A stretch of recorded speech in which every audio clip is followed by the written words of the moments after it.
ऐसे और वीडियोस के लिए मेरे चैनल को सब्सक्राइब करें। 3, 2, 1, start. Mr. Speaker, sir, a week ago today, I returned to Delhi after visiting many countries and many great cities in the West and meeting many leading personalities.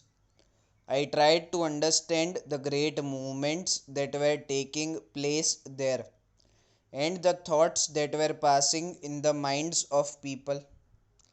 Even more so, I tried to understand what image there was of India in the minds of the people I met in Europe.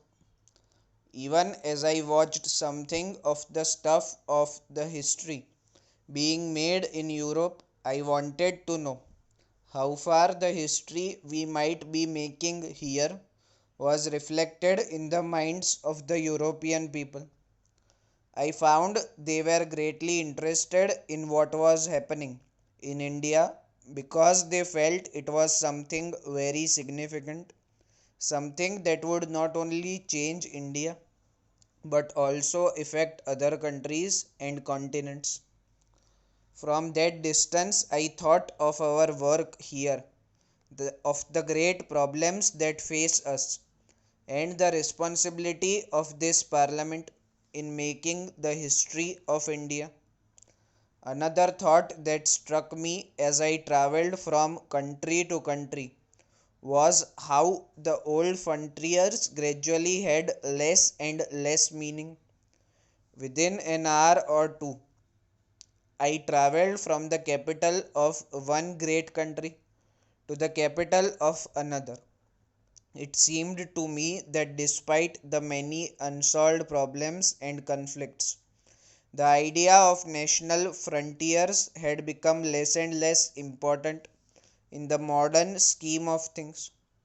I mention this because here we are considering, with great heat and passion, not the frontiers of nations, but the borders inside the nation between two states or provinces.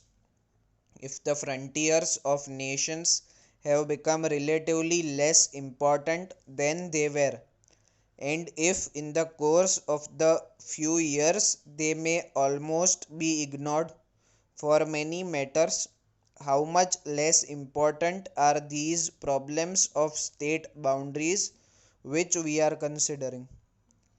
I do not wish to underrate their importance, but I do wish this House to consider the question in proper perspective. We are apt to lose that perspective in the heat of the debate. I know that this question and this bill and its provisions have moved people strongly and deeply, and that even now there is a great deal of feeling about them. I do not suppose that the most ideal of solutions could possibly have been pleasing to all one parts to the dispute.